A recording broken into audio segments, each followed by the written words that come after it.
Ini dipanggil meter elektrik ya. Ini dipanggil meter elektrik.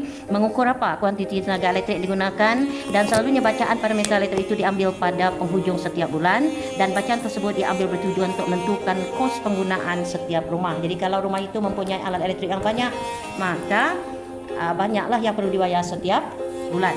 Dan untuk formula kuasa alat yang kita gunakan iaitu power, simbol dia watt, unit dia watt. Tenaga elektrik yang digunakan iaitu energi, unit joule, dibahagikan dengan berapa masa yang digunakan oleh kita, di mana unitnya adalah saat, ni time. So kuasa elektrik ialah apa dia? Apa maksud kuasa? What is the meaning of power? Ia adalah kadar tenaga elektrik yang digunakan oleh suatu alat. Kadar maksudnya ialah berapa banyak tenaga digunakan dalam satu masa. Dan unitnya adalah, unit untuk power ialah watt, simbol dia W, ejaan WATTT, dan kuasa, kalau 1 watt kuasa bererti 1 joule tenaga yang digunakan dalam masa 1 saat. Itu maksudnya power kalau ikut formula yang cikgu berikan ini. Kemudian bagaimana pula kita mengira arus yang mengalir dalam satu-satu alat elektrik?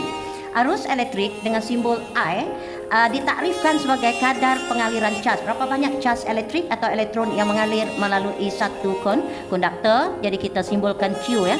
Cas itu disimbolkan Q melalui satu konduktor. Jadi unit untuk mengira berapa banyakkah cas yang mengalir adalah ampere, dan cas elektrik ialah coulomb. Arus diukur menggunakan ampere, bilangan cas yang mengalir dipanggil coulomb, C dependent unit.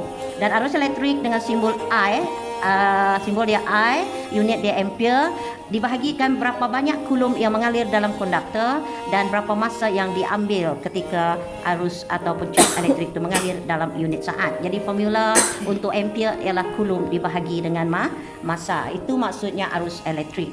Kemudian kita lihat voltan. Apa maksud voltan? Voltan ditakrifkan sebagai tenaga atau energi yang diguna untuk menggerakkan cas yang mengalir tadi. Contohnya dalam konduktor ada satu cas yang mengalir. So, setiap cas itu dia perlukan berapa tenaga untuk dia bergerak daripada satu titik ke satu titik sepanjang dawai yang membolehkan arus mengalir. Jadi unit untuk voltan atau tenaga tadi ialah volt. Simbol V besar, ejaan VOLT. Kemudian formula, bagaimana kita nak menentukan voltan? Voltan arus. Voltan arus, alat tersebut ialah tenaga elektrik yang digunakan, energi yang digunakan, dibahagikan berapa banyak cas yang mengalir di dalam konduktor tersebut. Jadi itulah yang dimaksudkan dengan voltan. Jadi kita gunakan istilah voltan arus dengan cara yang betul. Okey, ini pula ialah satu alat elektrik cerik. Selalunya label ini wajib ada sebab dia tunjuk jadi model lah kan. Kemudian voltan yang mengalir, yang dibenarkan mengalir adalah 240 volt, iaitu yang kita boleh sambung ke soket terus lah.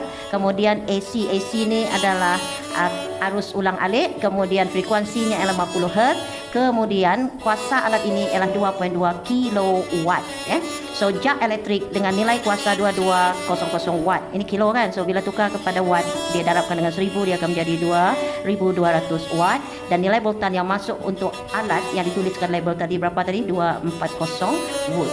So ini adalah 2.2 kilowatt, kemudian 240 volt. Dengan formula yang ada di mana kuasa alat, ini awak kena ingat, kuasa alat samalah dengan voltan darab dengan arus. So kita diberi apa tadi? Power dia berapa? 2.2 kilowatt atau 2200 watt tadi kan? Okey. Kemudian berapa nilai volt dia tadi? 240. So sekarang ni dengan daripada formula ini, bila kita nak mengira arus, awak akan dapat kuasa dibahagikan dengan voltan. Ini dalam silang ni kan. Biasa kan belajar matematik. Okey, masukkan nilai kena betul. Dia masukkan nilai untuk watt dia berapa? 2.2. Tetapi unit ini kita mesti kira watt dalam unit watt, bukannya kilowatt. So sekarang ni bila awak nampak nilai, darabkan di sini dengan 1000 sebab 1 kilowatt sama juga dengan 1000 watt. So sekarang kita daripada 2.2 watt ada 2200 watt dibahagikan dengan voltan yang masuk. So nilai alat jak tadi ialah 9.17 ampere. Jadi sekarang ni, ini adalah maksimum arus yang menyebabkan jak itu berfungsi. Jadi kalau cikgu bertanya pada awak, apakah fuse yang sesuai? Apakah fuse yang sesuai untuk jak tadi? Dia mesti lebih tinggi daripada 9, mungkin 11 volt. Asal saja nilai fuse itu tinggi sedikit daripada arus yang dibenarkan mengalir melaluinya. Jadi fuse yang sesuai untuk alat